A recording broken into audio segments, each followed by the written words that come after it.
Hi friends, ಎಲ್ಲರಿಗೂ ನಮಸ್ಕಾರ. ಬನ್ನಿ ಫ್ರೆಂಡ್ಸ್, ವಸುದೇವ ಕುಟುಂಬ ಸೀರಿಯಲ್ನ ಇವತ್ತಿನ ಸಂಚಿಕೆಯಲ್ಲಿ ಏನಾಗ್ತಿದೆ ಅಂತ ನೋಡ್ಕೊಬರೋಣ. ಅದಕ್ಕೂ ಮುಂಚೆ ಯಾರೆಲ್ಲ ನನ್ನ ವಿಡಿಯೋ ನೋಡ್ತಾ ಇದ್ದಾರೆ ಫ್ರೆಂಡ್ಸ್, ಅವರೆಲ್ಲ ಪ್ಲೀಸ್ ಪುಟ್ಟದೊಂದು ಲೈಕ್ ಮಾಡಿ, ಹಾಗೆ ಫಾಲೋ ಮಾಡೋದನ್ನ ಮರಿಬೇಡಿ. ಬನ್ನಿ ಸ್ಟಾರ್ಟ್ ಮಾಡೋಣ. ಫ್ರೆಂಡ್ಸ್, ಮೊದಲಿಗೆ ವಂಶಿ ಸ್ವಾತಿನ ನೋಡಿಕೊಂಡು ಹಾಗೆ ಕೆಳಗಡೆ ಊಟಕ್ಕೆ ಅಂತ ಬರ್ತಾ ಇರಬೇಕಾದ್ರೆ ಅಜ್ಜಿ ತಾತನಿಗೆ ಸಿಕ್ಕಾಪಟ್ಟೆ ಖುಷಿ ಆಗ್ತಾ ಇರುತ್ತೆ. ಹಾಗೆ ತಾತ ಹೇಳ್ತಾ ಇರ್ತಾರೆ, ಭವಾನಿ ಬೇಗ ಬಾರೆ, ವಂಶಿ ಬಂದ ಅಂತ ಅಂದಾಗ, ಹೇಗಿದ್ದಳು ಇವಾಗ ಸ್ವಾತಿ ಅಂತ ಅಂದಾಗ, ಪ್ರಜ್ಞೆ ಬಂತ ಅಂತ ಅಂದಾಗ, ಪ್ರಜ್ಞೆನ ಬಂದಿಲ್ಲ ಆದರೆ ಕನ್ವರ್ಸ್ತಾ ಇದ್ದಾಳೆ, ಅಪ್ಪ ಅಪ್ಪ ಅಂತ ಕನ್ವರ್ಸಿದ್ದಾಳೆ ಅಂತ ಅಂದಾಗ, ಅಪ್ಪ ಅಪ್ಪಕ್ಕಳು ಅವಳಿಗೆ ಸಿಕ್ಕಾಬಟ್ಟೆ ಊರಲ್ಲಿ ನೋವಾಗಿದೆ, ಅದಕ್ಕೋಸ್ಕರ ತನ್ನ ಫೀಲಿಂಗ್ಸ್ ಎಲ್ಲ ಅಪ್ಪನ ಹತ್ರ ಹೇಳ್ಕೊತಿದ್ದೀನಿ ಅಂತ ಕನ್ವರ್ಸ್ತಿದ್ದಾಳೆ. ಏನೇ ಆಗಲಿ ಬೇಗ ಊಟ ಮಾಡ್ಕೊಂಡು ಹೋಗ್ಬಿಟ್ಟು ಅವಳ ಹತ್ರನೇ ನೋಡ್ಕೊ, ಒಂದು 2-3 ದಿನ ಆಫೀಸಿಗೆ ರಜೆ ಮಾಡಿ ದಯವಿಟ್ಟು ಅವಳ ಹತ್ರ ನೋಡ್ಕೊಳ್ಳೋ ಅಂತ ತಾತ ಹೇಳ್ತಿರ್ಬೇಕಾದ್ರೆ,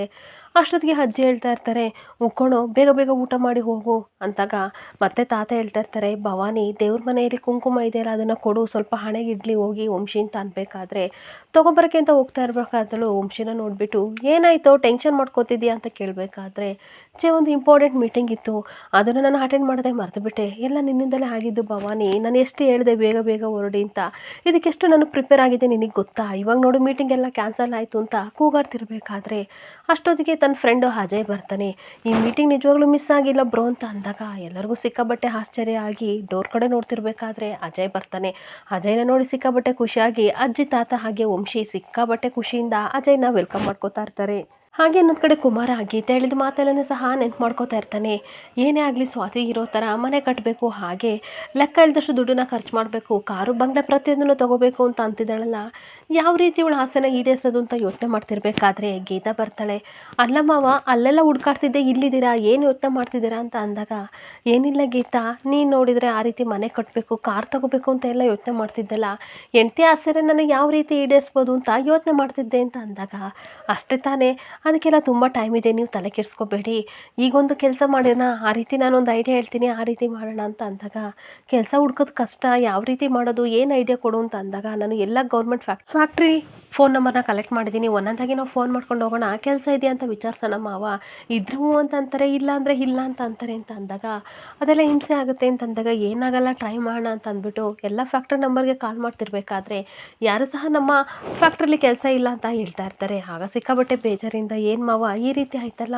ಬೀದಿ ಬೀದಿ ಹುಡ್ಕೊಂಡು ನಾವು ಅಲಿಬೇಕು ಅಂತ ಅನಿಸುತ್ತೆ ಕೆಲಸಕ್ಕೆ ಅಂತ ಹೇಳ್ಬೇಕಾದ್ರೆ, ಕುಮಾರ ಹೇಳ್ತಾ ಇರ್ತಾನೆ, ಒಂದು ಕೆಲಸ ಮಾಡೋಣ, ನಾವೇ ಓನಾಗೊಂದು ಶಾಪ್ ಓಪನ್ ಮಾಡೋಣ, ಯಾರ ಕೈ ಕೆಳಗೂ ಕೆಲಸ ಮಾಡೋದು ಬೇಡ ಅಂತ ಅಂದಾಗ, ಏನು ಮಾವ ಹುಡುಗಾಟದ ಹಾಡ್ತಾ ಇದ್ದೀರಾ ನೀವು, ನಿಮಗೆ ಗೊತ್ತಲ್ವಾ ರೆಂಟು, ಹಾಗೆ ಬಾಡಿಗೆ, ಅದು ಇದು ಅಂತ ಒಂದು ಸ್ವಂತಕ್ಕೆ ನಾವೇನಾದರೂ ಓಪನ್ ಮಾಡ್ಕೊಂಡ್ರೆ ಶಾಪ ಎಷ್ಟು ಖರ್ಚು ಬರುತ್ತೆ ಅಂತ ಗೊತ್ತಲ್ವಾ, ಇದೆಲ್ಲ ನಮ್ಮ ಕೈಲಿ ಸಾಧ್ಯನಾ ಅಂತ ಕೂಗಾಡ್ತಾ ಇರ್ತಾಳೆ. ಹಾಗೆ ಕುಮಾರ ಹೇಳ್ತಾ ಇರ್ತಾನೆ, ಅಲ್ಲಿ ಇಲ್ಲಿ ದುಡ್ಡು ಅಡ್ಜಸ್ಟ್ ಮಾಡಿಬಿಟ್ಟು ಶಾಪ್ ಇಡೋಣ ಅಂತ ಅಂದಾಗ, ನೀವು ಹೇಳೋದನ್ನು ಕರೆಕ್ಟ್ ಇದೆ, ನಾವೇನಾದರೂ ಶಾಪ್ ಇಡ್ತೀವಿ ಅಂತ ಅಂದ್ಕೊಳ್ಳಿ, ಏನಾದರೂ ಬಿಸ್ನೆಸ್ಸಲ್ಲಿ ಲಾಭ ಬರಲಿಲ್ಲ ಅಂತ ಅಂದರೆ ಅದನ್ನು ಕಟ್ಟೋ ಶಕ್ತಿ ನಮಗಿರಲ್ಲ, ಇದೆಲ್ಲ ಬೇಕಾ ಮಾವ, ಅಕಸ್ಮಾತ್ ನಮಗೊಂದು ಕೆಲಸ ಸಿಕ್ಕಿದ್ರೆ ಸೆಕ್ಯೂರಿಟಿ ಅಂತ ಇರುತ್ತೆ, ಎಷ್ಟು ಬೇಕಷ್ಟು ಕೆಲಸ ಮಾಡ್ತೀವಿ, ಮನೆಗೆ ಬಂದು ಆರಾಮಾಗಿರ್ತೀವಿ, ಅದೇ ಬೆಟರ್ ಅಲ್ವಾ ಅಂತ ಅಂದಾಗ, ನೀನೇ ಹೇಳೋದು ಕರೆಕ್ಟ್ ಆಗಿದೆ, ಅದೇ ರೀತಿ ಯೋಚನೆ ಮಾಡೋಣ ಅಂತ ಇಬ್ಬರು ಮಾತಾಡ್ತಿರ್ಬೇಕಾದ್ರೆ ಅಷ್ಟೊತ್ತಿಗೆ ಮೇಘ ಬರ್ತಾಳೆ. ಅಕ್ಕ ಬಾವ ಏನು ಮಾಡ್ತಿದ್ದೀರಾ ಇಲ್ಲಿ, ಇಷ್ಟೊತ್ತಿನಲ್ಲಿ ಏನು ಮೀಟಿಂಗ್ ಮಾಡ್ತಿದ್ದೀರಾ ಅಂತ ಅಂದಾಗ, ಅದೆಲ್ಲ ನಿನಗೆ ಯಾಕೆ, ನೀನು ಮಲ್ಕೋ ಹೋಗು, ನಿದ್ದೆ ಬಂದಿಲ್ವಾ ಅಂತ ಅಂದಾಗ, ಯಾಕೋ ನಿದ್ದೆ ಬರಲಿಲ್ಲ, ಅದಕ್ಕೆ ಸ್ವಲ್ಪ ಗಾಳಿ ತೊಗೊಳ್ಳೋಣ ಅಂತ ಹೊರಗಡೆ ಬಂದೆ ಅಂತ ಅಂದಾಗ, ನೋಡು ಮೇಘ, ನಾಳೆಯಿಂದ ಕಾಲೇಜ್ ಸ್ಟಾರ್ಟ್ ಆಗುತ್ತೆ, ಹಾಗೆ ನಾವು ಕಾಲೇಜ್ ಹುಡ್ಕೋಕೆ ಹೋಗಬೇಕು, ನೀನು ಸರಿಯಾಗಿ ನಿದ್ದೆ ಮಾಡಲಿಲ್ಲ ಅಂತ ಅಂದರೆ ನಿನಗೆ ಎನರ್ಜಿಯಲ್ಲಿ ಬರುತ್ತೆ ಓದೋಕ್ಕೆ, ದಯವಿಟ್ಟು ಹೋಗಿ ಮಲ್ಕೋ ಅಂತ ಅಂದ್ಬಿಟ್ಟು, ಬನ್ನಿ ನಾವು ಮಲ್ಗೋಕೆ ಹೋಗೋಣ ಅಂತ ಹೋಗ್ತಾ ಇದ್ರೆ, ಈ ಕಡೆ ನಿತಿನ್ ಬಗ್ಗೆ ಮೇಘ ಯೋಚನೆ ಮಾಡ್ಕೊಂಡು ನಿಂತ್ಕೋತಾಳೆ. ಬೆಂಗಳೂರಿಂದ ನಿತಿನ್ ಬಂದರೋ ಇಲ್ವೋ ಗೊತ್ತಾಗಲಿಲ್ಲ, ಏನಪ್ಪ ಮಾಡೋದು ದೇವ್ರೆ ಅಂತ ಸ್ವಾತಿ ಮನೆ ಕಡೆ ನಿತಿನ್ ಬರ್ತಾನೋ ಇಲ್ವೋ ಅಂತ ನೋಡ್ತಾ ನಿಂತ್ಕೋತಾಳೆ. ಹಾಗೆ ಇನ್ನೊಂದು ಕಡೆ ಅಜಯ್ನ ನೋಡ್ಬಿಟ್ಟು ವಂಶಿ ಸಿಕ್ಕಾಬಟ್ಟೆ ಖುಷಿಯಿಂದ, ಅಜಯ್ ಯಾವಾಗ ಬಂದು ಅವರು ಅಂತ ಮಾತಾಡ್ತಿರ್ಬೇಕಾದ್ರೆ, ಐ ಆಮ್ ಫೈನ್, ನಾನು ನಿನ್ನ ನೋಡ್ಬೇಕಂತ ಆಫೀಸಿಗೆ ಬಂದೆ, ಅಲ್ಲಿ ನೀನು ಇರಲಿಲ್ಲ, ನಿನ್ನ ಎಂಪ್ಲಾಯೀಸ್ ಎಲ್ಲ ತುಂಬ ಟೆನ್ಷನ್ ಮಾಡ್ಕೊಂಡಿದ್ರು, ಪ್ರೀ ಶೆಡ್ಯೂಲ್ ಮೀಟಿಂಗ್ ಬೇರೆ ನಡೀತಾ ಇತ್ತು, ಅದಕ್ಕೆ ನಾನು ಅಟೆಂಡ್ ಮಾಡಿದೆ ಅಂತ ಅಂದಾಗ, ಥ್ಯಾಂಕ್ ಯು ಸೋ ಮಚ್ ಕಣು, ಇದರಿಂದ ಎಷ್ಟು ನಷ್ಟ ಆಗ್ತಿತ್ತು ನಿನಗೆ ಗೊತ್ತಲ್ವಾ ಅಂತ ಅಂದಾಗ, ಏನು ಹೀಗಂತೀಯ, ನಾನೊಬ್ಬ ಬಿಸ್ನೆಸ್ ಮ್ಯಾನ್, ನನಗೆ ಚೆನ್ನಾಗಿ ಗೊತ್ತಿರುತ್ತೆ ಅಲ್ವಾ ಯಾವ ರೀತಿ ಮಾಡಬೇಕು, ಎಲ್ಲ ಸೂಪರ್ಗೆ ಮಾಡಿದ್ದೀನಿ ಅಂತ ಅಂದಾಗ, ಅಂತೂ ಇಂತೂ ಮೀಟಿಂಗ್ ಸಕ್ಸಸ್ ಆಯ್ತಲ್ಲ ಅಂತ ಅಂದಾಗ, ನಾನೇನೋ ಸಖತ್ತಾಗಿ ಮಾಡಿ ಬಂದಿದ್ದೀನಿ, ಮಿಕ್ಕಿದ ಪ್ರೊಸೀಜರ್ ನೀನು ನೋಡ್ಕೊಳ್ಳೋ ಅಂತ ಅಜಯ್ ಹೇಳ್ತಿರ್ಬೇಕಾದ್ರೆ, ತಾತ ಹೇಳ್ತಾ ಇರ್ತಾರೆ, ಏನು ಅಜಯ್ ನಮ್ಮ ಕಡೆಗೂ ಸ್ವಲ್ಪ ನೋಡು ಅಂತ ಅಂದಾಗ, ಅಯ್ಯೋ ತಾತ ಐ ಲವ್ ಯು, ಹೇಗಿದ್ದೀರಾ ಅಂತ ಅಜ್ಜಿ ತಾತನ ಖುಷಿಯಿಂದ ಮಾತಾಡಿಸ್ತಾ ಇರ್ತಾನೆ. ಹಾಗೆ ಅಜ್ಜಿ ತಾತ ಇಬ್ಬರು ಮತ್ತೆ ಹೇಳ್ತಾ ಇರ್ತಾರೆ, ಅಲ್ಲ ಕಣೋ, ನಿಮಗೆ ನನ್ನನ್ನು ನೋಡ್ಬೇಕಂತ ಅನ್ಸಿಲ್ವೇನೋ, ಯಾಕೋ ನಮ್ಮನ್ನೆಲ್ಲ ನೋಡೋಕೆ ಬಂದಿಲ್ಲ, ಎಷ್ಟು ದಿನ ಆಯ್ತು ನಮ್ಮನ್ನು ಬಿಟ್ಟೋಗಿ ಅಂತ ಅಂದಾಗ, ಏನು ಮಾಡೋದು ಅಜ್ಜಿ, ಸಿಕ್ಕಾಬಟ್ಟೆ ಮೀಟಿಂಗ್ ಇತ್ತು, ಮನೆಗೆ ಹೋಗೋದು ಸಹ ಲೇಟ್ ಆಗ್ತಾ ಇತ್ತು, ಬಟ್ ಇವಾಗೆಲ್ಲ ಪಕ್ಕಕ್ಕೆ ಇಟ್ಬಿಟ್ಟು ನಿಮ್ಮನ್ನು ನೋಡ್ಬೇಕಂತ ಬಂದಿದ್ದೀನಿ, ಹ್ಯಾಪಿನಾ ಅಂತ ಅಂದಾಗ, ಅಜ್ಜಿ ತಾತ ಸಿಕ್ಕಾಬಟ್ಟೆ ಖುಷಿ ಪಡ್ತಿರ್ಬೇಕಾದ್ರೆ ಇನ್ನೊಂದು ಕಡೆ ವಂಶಿ ಹೇಳ್ತಾ ಇರ್ತಾನೆ, ಹೌದಪ್ಪ ನೀನು ದೊಡ್ಡ ಬಿಸ್ನೆಸ್ ಮ್ಯಾನು, ನಿನ್ನನ್ನು ನೋಡ್ಬೇಕಂತಂದರೆ ನಾವೆಲ್ಲ ಮುಂಬೈಗೆ ಬರಬೇಕಾಗುತ್ತೆ, ಯಾವುದಕ್ಕೂ ಒಂದು ಆಟೋಗ್ರಾಫ್ ಕೊಡು ಅಂತ ಅಂದಾಗ ಎಲ್ಲರೂ ನಗಾಡ್ತಾ ಇರ್ತಾರೆ. ಹಾಗೆ ಅಜಯ್ ಹೇಳ್ತಾ ಇರ್ತಾನೆ, ಎಲ್ಲ ವಿಷಯನೂ ಸಹ ನನಗೆ ಹೇಳೋನು, ನೀನು ಯಾಕೋ ನನಗೆ ಹೇಳ್ದಲ್ಲೇ ಮದುವೆ ಅದೇ ಅಂತ ಅಂದಾಗ, ಅದೊಂದು ದೊಡ್ಡ ಕತೆ, ಇಲ್ಲೇ ಇರ್ತೀಯಲ್ಲ ನಿನಗೆಲ್ಲ ಗೊತ್ತಾಗುತ್ತೆ ಬಿಡು ಅಂತ ಅಂದಾಗ, ಹಾಗಾದ್ರೆ ಅದಕ್ಕೆ ತೋರಿಸು ಅಂತ ಅನ್ಬೇಕಾದ್ರೆ ಅವಳಿಗೆ ಹುಷಾರಿಲ್ಲ, ರೆಸ್ಟ್ ಮಾಡ್ತಿದ್ದಾಳೆ, ಹೇಗಿದ್ರು ಇಲ್ಲೇ ಇರ್ತೀಯಲ್ಲ ನಾಳೆ ಮೀಟ್ ಮಾಡಿಸ್ತೀನಿ ಬಿಡು ಅಂತ ಅಂದಾಗ ಸರಿ ಅನ್ಬೇಕಾದ್ರೆ ಅಜ್ಜಿ ತಾತ ಮತ್ತೆ ಹೇಳ್ತಾ ಇರ್ತಾರೆ, ನಾವು ಹೇಳೋವರೆಗೂ ಅಜಯ್ ನೀನು ಹೋಗಂಗಿಲ್ಲ ಅಂತ ಅಂದಾಗ, ಖಂಡಿತ ನಾನು ಹೋಗಲ್ಲ, ಓಕೆನಾ ಇಲ್ಲೇ ಇರ್ತೀನಿ ಅಂತ ಅಂದಾಗ ಸರಿ ಅನ್ಬೇಕಾದ್ರೆ ಒಂದು ಕಂಡೀಷನ್ ಅಂತಾನೆ, ಏನು ಅದು ಅಂತ ಅಂದಾಗ, ಸರಿಯಾದ ಟೈಮಿಗೆ ಊಟ ಆಗ್ತಿರತ್ತಾನೆ ಅಂತ ಅಂದಾಗ, ಅಯ್ಯೋ ನೀನು ಕೇಳಿದೆಲ್ಲ ಮಾಡಿರ್ತೀನಿ ಬಾರೋ ಅಂತ ಅಜ್ಜಿ ಕರ್ಕೊಂಡು ಹೋಗ್ತಾ ಇರ್ತಾರೆ. ಹಾಗೆ ಅನ್ನೋದ್ ಕಡೆ ಅಜಯ್ ಮನೆಯೆಲ್ಲ ನೋಡ್ತಾ ಬರ್ತಿರ್ಬೇಕಾದ್ರೆ ವಂಶಿ ಫೋಟೋ ನೋಡ್ಬಿಟ್ಟು,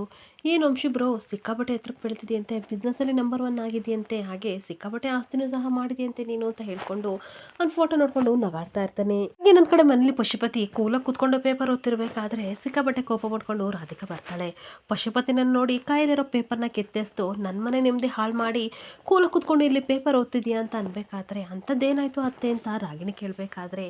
ಯಾಕೆ ನಿನಗೇನು ಗೊತ್ತಿಲ್ಲ ಅಂತ ಅನ್ಕೊಂಡಿದೀಯಾ, ಎಲ್ಲ ಗೊತ್ತು, ನನ್ನ ಮಗನ ಕಿಡ್ನಾಪ್ ಮಾಡೋವಷ್ಟು ಧೈರ್ಯ ನಿಮ್ಮಿಬ್ರಿಗೂ ಇದೆಯಾ ಅಂತ ಅಂದಾಗ ಅವರಿಬ್ರಿಗೂ ಸ್ವಲ್ಪ ಶಾಕ್ ಆಗ್ತಾ ಇರುತ್ತೆ. ಹಾಗೆ ನನ್ನ ಮಗನಿಗೆ ಏನಾದರೂ ಸ್ವಲ್ಪ ತೊಂದರೆ ಕೊಟ್ಟರು ಸಹ ನೀವಿಬ್ರು ನರಕ ಅನುಭವಿಸ್ಬೇಕು, ಆ ರೀತಿ ಮಾಡ್ತೀನಿ ಅಂತ ವಾರ್ನ್ ಮಾಡ್ತಿರ್ಬೇಕಾದ್ರೆ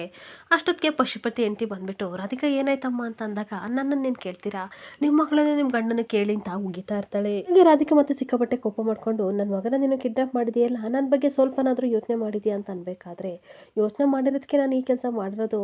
ರಾಗಿಣಿ ಬಗ್ಗೆ ಹಾಗೆ ನಿತಿನ್ ಬಗ್ಗೆ ನಿನ್ನ ಹತ್ರ ಸುಮಾರು ಸಲ ಮಾತಾಡಕ್ಕೆ ಬಂದರೂ ಸಹ ನೀನು ತಲೆ ಕೆಡಿಸ್ಕೊಂಡಿಲ್ಲ, ಅದಕ್ಕೆ ಬೇರೆ ದಾರಿ ಇರಲಿಲ್ಲ, ಅದಕ್ಕೆ ಅವನನ್ನು ಕಿಡ್ನಾಪ್ ಮಾಡಿದೆ ಅಂತ ಹೇಳ್ತಿರ್ಬೇಕಾದ್ರೆ, ಈ ರೀತಿ ಮಾತಾಡೋಕ್ಕೆ ನಿನಗೆ ನಾಚಿಕೆ ಆಗಲ್ವಾ ಅಂತ ಉಗಿತಾ ಇರ್ತಾಳೆ. ಹಾಗೆ ತನ್ನ ಅತ್ತಿಗೆ ಹತ್ರ ಬಂದ್ಬಿಟ್ಟು, ನಿಮಗೆ ಗೊತ್ತಾ ನನ್ನ ಮಗನ ಏನು ಕಿಡ್ನಾಪ್ ಮಾಡಿದ್ದು ಅಂತ ಅಂದಾಗ, ಪಶುಪತಿ ಹೆಂಡತಿ ಇಲ್ಲ ಅಂತ ತಲೆ ಅಲಾಡಿಸ್ಬೇಕಾದ್ರೆ, ನನ್ನ ಮಗನ ಎದುರಿಸಿ ಬೆದರಿಸಿ ಈ ರಾಗಿಣಿಗೆ ಮದುವೆ ಮಾಡೋಕ್ಕೆ ಪ್ಲಾನ್ ಮಾಡಿದ್ರು ಅಂತ ಅಂದಾಗ ಅವಳಿಗಂತೂ ಸಿಕ್ಕಾಪಟ್ಟೆ ಶಾಕ್ ಆಗ್ತಾ ಇರುತ್ತೆ. ಹಾಗೆ ಮತ್ತೆ ರಾಧಿಕಾ ಕೋಪ ಮಾಡ್ಕೊಂಡು ಹೇಳ್ತಾ ಇರ್ತಾಳೆ, ನನ್ನ ಮಗ ಇವ್ರ ಮಾತು ಕೇಳಲ್ಲ ಅಂತ, ಆ ಸ್ವಾತಿನೂ ಕಿಡ್ನಾಪ್ ಮಾಡ್ಕೊಂಡು ಬಂದಿದ್ದಾರಲ್ಲ, ಆ ಸ್ವಾತಿಗೆ ಏನಾದ್ರು ಹೆಚ್ಚು ಕಮ್ಮಿ ಆಗಿದ್ರೆ ಏನು ಮಾಡಬೇಕಿತ್ತು, ಅಷ್ಟೊತ್ತಿಗೆ ವಂಶಿ ಬಂದು ಕಾಪಾಡ್ದ ಅಂತ ಅಂದಾಗ, ಏನಾಗ್ತಿತ್ತು, ನಿತಿನ್ಗೂ ರಾಗಿಣಿಗೂ ಮದುವೆ ಆಗ್ತಿತ್ತು, ಆ ಸ್ವಾತಿಗೆ ಏನಾದರೆ ನನಗೇನಾಗಬೇಕು ಅಂತ ಪಶುಪತಿ ಹೇಳ್ತಿರ್ಬೇಕಾದ್ರೆ, ಎಷ್ಟು ಈಸಿಯಾಗಿ ಮಾತಾಡ್ತೀಯ ಅಲ್ವಾ ನೀನು, ಹಾಗೆ ಮದುವೆ ಅಂತಂದರೆ ಮಕ್ಕಳಾಟ ಅಂತ ಅಂದ್ಕೊಂಡಿದ್ದೀಯಾ, ನಿತಿನ್ಗೂ ರಾಗಿಣಿ ಮೇಲೆ ಸ್ವಲ್ಪನೂ ಸಹ ಪ್ರೀತಿ ಇಲ್ಲ ಅಂತ ಎಷ್ಟು ಸಲ ಅವ್ನು ಹೇಳಿದಾನೆ, ಆದರೂ ಸಹ ಎದುರಿಸಿ ಬದರಿಸಿ ಈ ರೀತಿ ನೀನು ಮದುವೆ ಮಾಡೋಕೆ ಹೊರಟಿದೆಯಲ್ಲ, ಎಷ್ಟು ನಿನಗೆ ಧೈರ್ಯ ಅಂತ ಕಿರ್ಚಾಡಬೇಕಾದ್ರೆ. ಹಾಗೆ ಮತ್ತೆ ಪಶುಪತಿ ತುಂಬ ಕೂಲಾಗಿ ಹೇಳ್ತಾ ಇರ್ತಾನೆ, ನೋಡು ನಿತಿನ್ಗೂ ರಾಗಿಣಿಗೂ ಮದುವೆ ಮಾಡಬೇಕು ಅಂತ ನಿನ್ನ ಹತ್ರ ತುಂಬ ಸಲ ಹೇಳಿದೆ, ಆದರೆ ನೀನು ಈ ವಿಷಯನ ಡಿಸ್ಕಸ್ ಮಾಡಲೇ ಇಲ್ಲ, ಇವಾಗ ನೀನು ಅಂದ್ಕೊಂಡಿದ್ದು ಆಗಲಿಲ್ಲ, ನಾನು ಅಂದ್ಕೊಂಡಿದ್ದು ಆಗಲಿಲ್ಲ, ಏನು ಮಾಡೋದು ಅಂತ ಅಂದಾಗ,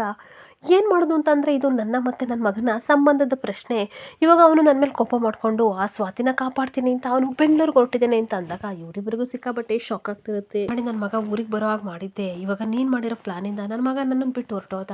ಇವಾಗ ಊರು ಬಿಟ್ಟೆ ಹೋದ, ನಾನೇನು ಮಾಡಲಿ ಅಂತ ಕಿರ್ಚಾಡ್ತಾ ಇರ್ತಾಳೆ. ಹಾಗೆ ಮತ್ತೆ ಕೋಪ ಮಾಡ್ಕೊಂಡು ಸಿಕ್ಕಾಪಟ್ಟೆ ಕೋಪದಿಂದ ವಾರ್ ಮಾಡ್ತಾ ಇರ್ತಾಳೆ, ನೋಡು ನನ್ನ ಮಗನಿಗೆ ಏನಾದರೂ ಒಂದು ಚೂರು ಹೆಚ್ಚು ಕಮ್ಮಿ ಆಯಿತು ಅಂತಂದರೆ ನಿನ್ನನ್ನು ಮಾತ್ರ ಸುಮ್ಮನೆ ಬಿಡಲ್ಲ ಅಂತ ವಾರ್ನ್ ಮಾಡಿ ಅಲ್ಲಿಂದ ರಾಧಿಕಾ ಹೊರಟು ಹೋಗ್ತಾ ಇದ್ರೆ ಪಶುಪತಿಗೆ ಸಿಕ್ಕಾಪಟ್ಟೆ ಕೋಪ ಬರ್ತಾ ಇರುತ್ತೆ. ಹಾಗೆ ಪಶುಪತಿ ಅಂತ ಸಿಕ್ಕಾಪಟ್ಟೆ ಕೋಪ ಮಾಡ್ಕೊಂಡು ಪಶುಪತಿ ಮೇಲೆ ಕೂಗಾಡ್ತಿದ್ದಾಳೆ, ಇಷ್ಟೆಲ್ಲ ಮಾಡಕ್ಕೆ ನಾಚಿಕೆ ಆಗಲ್ವಾ, ನಿತಿನೇ ಎದುರಿಸ್ಬಿಟ್ಟು ನೀವು ರಾಗಿಣಿಗೆ ಮದುವೆ ಮಾಡಕ್ಕೆ ಹೋಗ್ತಿದ್ರಲ್ಲ, ಏನು ಅನ್ಸಲ್ವಾ ಅಂತ ಅಂದಾಗ, ಬಾಯಿ ಮುಚ್ಕೊಂಡು ಹೋದ್ರೆ ಸರಿ, ಇಲ್ಲ ರಾಧಿಕಾ ಮೇಲೆ ಇರೋ ಕೋಪ ನಾನು ನಿನ್ನ ಮೇಲೆ ತೀರಿಸ್ಬೇಕಾಗುತ್ತೆ, ನಾನೇನು ಅಂತ ನಿನಗೆ ಗೊತ್ತಲ್ವಾ ಅಂತ ಅಂದಾಗ, ಹೌದು ರೀ ಹೋಗ್ತೀನಿ, ಇವಾಗ ನನ್ನ ಬಾಯಿ ಮುಚ್ಚಿಸ್ಬೋದು ನೀವು, ಆದರೆ ಯಾವಾಗಲೂ ಗೆಲುವು ನಿಮ್ಮ ಹತ್ರ ಇರುತ್ತೆ, ನಿಮ್ಮ ಕಡೆ ಇರುತ್ತೆ ಅಂತ ಅನ್ಕೋಬೇಡಿ, ಒಂದಲ್ಲ ಒಂದು ದಿನ ನೀವು ಸೋಲ್ತೀರಾ, ಅವಾಗ ನಾನು ಬಂದು ನಿಮ್ಮ ಹತ್ರ ಮಾತಾಡ್ತೀನಿ ಅಂತ ಬೈಕೊಂಡು ಹೋಗ್ತಾ ಇರ್ತಾಳೆ. ಹಾಗೇನೊಂದು ಕಡೆ ರಾಣಿ ಸಿಕ್ಕಾಪಟ್ಟೆ ಕೋಪ ಮಾಡ್ಕೊಂಡು ಲಗೇಜ್ ತಗೊಂಡು ಹೊರಟೋಗ್ತಿರ್ಬೇಕಾದ್ರೆ, ಎಲ್ಲಿಗೆ ಹೋಗ್ತೀಯ ಮಗಳೇ ಅಂತ ಅನ್ಬೇಕಾದ್ರೆ, ಬೆಂಗಳೂರಿಗೆ ಹೋಗ್ತಿದ್ದೀನಪ್ಪ ಅಂತ ಅಂದಾಗ,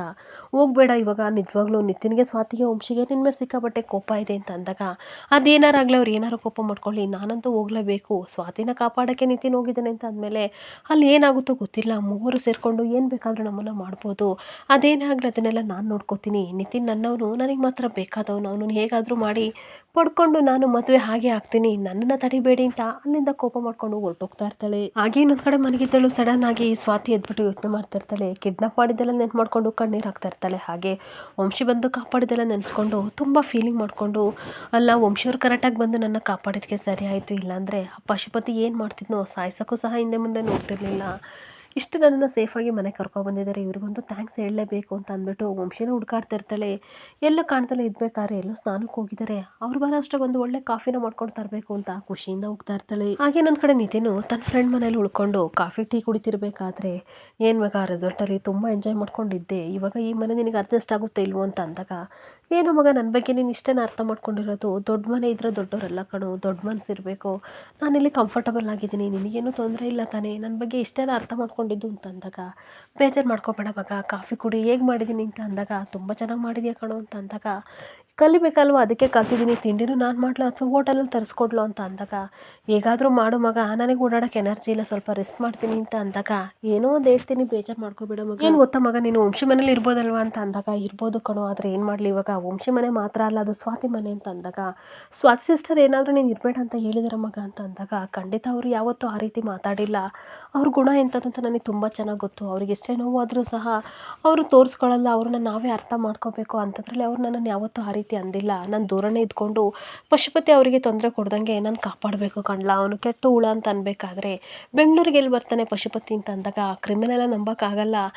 ಬಾಯಿ ಬಿಟ್ಟರೆ ಆ ಜನ ಗೊತ್ತು, ಈ ಜನ ಗೊತ್ತು, ದೊಡ್ಡ ಜನ ಗೊತ್ತು ಅಂತ ಹೇಳ್ತಾನೆ. ಯಾರು ಬೇಕಾದರೂ ಅವನಲ್ಲಿ ಇಟ್ಟು ಎಲ್ಲನೂ ಅಬ್ಸರ್ವ್ ಮಾಡ್ತಾ ಇರ್ತಾನೆ. ಹೇಗಾದರೂ ಮಾಡಿ ಅವರನ್ನು ಕಾಪಾಡಬೇಕು ಅಂತ ಅಂದಾಗ, ಡೋಂಟ್ ವರಿ ಮಗ, ಇಲ್ಲೇ ಇರು ನೀನು, ನಿನಗೇನೇ ಸಪೋರ್ಟ್ ಬೇಕಾದರೂ ನಾನಿದ್ದೀನಿ ಅಂತ ಫ್ರೆಂಡ್ ಹೇಳಬೇಕಾದ್ರೆ, ಸರಿ ಮಗ, ಅದಕ್ಕೋಸ್ಕರ ನಾನು ನೀನು ನೋಡ್ಕೊಬಂದ ನಿತಿನ್ ಹೇಳ್ತಾ ಇರ್ತಾನೆ. ಇನ್ನೊಂದು ಕಡೆ ಪ್ರೀತಿಯಿಂದ ಸ್ವಾತಿ ಕಾಫಿ ತಂದಾಗ, ಈ ಕಡೆ ವಂಶಧರ ನೋಡಿ ಖುಷಿ ಪಡ್ತಾ ಇರ್ತಾನೆ. ಹಾಗೆ ಇದೆಲ್ಲ ಏನು ಅಂತ ಅಂದಾಗ, ನನ್ನನ್ನು ಕಾಪಾಡಿದ್ದೀರಾ, ಸೇಫಾಗಿ ಮನೆಗೆ ಕರ್ಕೊಬಂದಿದ್ದೀರಾ, ಥ್ಯಾಂಕ್ಸ್ ಹೇಳೋಕ್ಕೆ ಒಂದು ಒಳ್ಳೆ ಕಾಫಿ ಮಾಡ್ಕೊಬಂದಿದ್ದೀನಿ, ಕುಡಿದು ಹೇಗಿದೆ ಹೇಳಿ ಅಂತ ಅಂದಾಗ, ತುಂಬ ಚೆನ್ನಾಗಿದೆ, ಈ ಫಾರ್ಮಾಲಿಟೀಸ್ ಎಲ್ಲ ನನ್ನ ನಿನ್ನ ನಡುವೆ ಬೇಕಾ ಅಂತ ಅಂದಾಗ, ಏನೇ ಹೇಳಿ ವಂಶಿ ಅವರೇ, ಥ್ಯಾಂಕ್ ಯು ಸೋ ಮಚ್, ನನ್ನ ಸೇಫಾಗಿ ಮನೆಗೆ ಕರ್ಕೊಬಂದಿದ್ದೀರಾ ಅಂತ ಅಂದಾಗ, ವಂಶಿ ನಿನ್ನ ಜಾಗದಲ್ಲಿ ಬೇರೆ ಯಾರು ಇದ್ದಿದ್ರೂ ಸಹ ನಾನು ಇದೇ ರೀತಿ ಮಾಡ್ತಿದ್ದೆ ಅಂತ ಅಂದಾಗ, ಅವಳಿಗೆ ಸಿಕ್ಕಾಬಟ್ಟೆ ಬೇಜಾರಾಗ್ತಾ ಇರುತ್ತೆ. ನೋಡು, ಫೀಲಿಂಗ್ಸು ಹಾಗೆ ಫಾರ್ಮಾಲಿಟೀಸ್ ಇದನ್ನೆಲ್ಲ ನನ್ನ ಹತ್ರ ಇಟ್ಕೋಬೇಡ, ಯಾರೇ ಇದ್ರೂ ನಾನು ಇದೇ ರೀತಿ ಸಹಾಯ ಮಾಡ್ತಿದ್ದೆ, ಈ 2 ತಿಂಗಳು ನೀನು ನನ್ನ ರೆಸ್ಪಾನ್ಸಿಬಿಲಿಟಿ, ಸೊ ನೀನು ಅದೇ ರೀತಿ ಅನ್ಕೋ, ಯಾವ ಫೀಲಿಂಗ್ಸು ನನ್ನ ಮೇಲೆ ಇಟ್ಕೋಬೇಡ ಅಂತ ಹೇಳಿದಾಗ, ಸ್ವಾತಿಗಂತೂ ಸಿಕ್ಕಾಬಟ್ಟೆ ಬೇಜಾರಾಗ್ತಾ ಇರುತ್ತೆ. ಹಾಗೆ ಮತ್ತೆ ಹೇಳ್ತಾ ಇರ್ತಾಳೆ, ಹೌದಾ ಇದು ನಿಮಗೆ ಜಾಸ್ತಿ ಅಂತ ಅನ್ನಿಸ್ತು, ನನ್ನ ಜಾಗದಲ್ಲಿ ಯಾರೇ ಇದ್ರೂ ನೀವು ಕಾಪಾಡ್ತಾ ಇದ್ರ ಅಂತ ಅಂದಾಗ, ಹೌದು ಮತ್ತೆ ಅಂತ ವಾದ ಮಾಡ್ತಿರ್ಬೇಕಾದ್ರೆ, ಏನೇ ಆಗಲಿ ಪಶುಪತಿನ ಬಿಡಬಾರ್ದು, ಅವನಿಗೆ ಅಂದದ್ದು ಗತಿ ಕಾಣಿಸ್ಲೇಬೇಕು, ಏನು ಮಾಡಬೇಕು ಅಂತ ಅದನ್ನು ಯೋಚನೆ ಮಾಡೋ, ಇದ್ರ ಬಗ್ಗೆ ಎಲ್ಲ ಬಿಟ್ಟಾಕು, ಅಜ್ಜಿ ತಾತನಿಗೆ ಏನು ಹೇಳ್ಬೇಡ, ಹಾಗೆ ಕಾಫಿ ತುಂಬ ಚೆನ್ನಾಗಿ ಮಾಡಿದೀಯಾ ಅಂತ ಹೇಳಿ ಹೊರಟೋಗ್ತಿದ್ರೆ, ವಂಶಿ ಹೇಳಿದ ಮಾತು ಕೇಳಿಕೊಂಡು ಸ್ವಾತಿ ಸಿಕ್ಕಾಬಟ್ಟೆ ಖುಷಿಯಿಂದ ನಿಂತ್ಕೊಬಿಡ್ತಾಳೆ. ಇಲ್ಲಿಗೆ ಸಂಚಿಕೆ ಎಂಡ್ ಆಗ್ತಿದೆ. Thank you for the watching friends.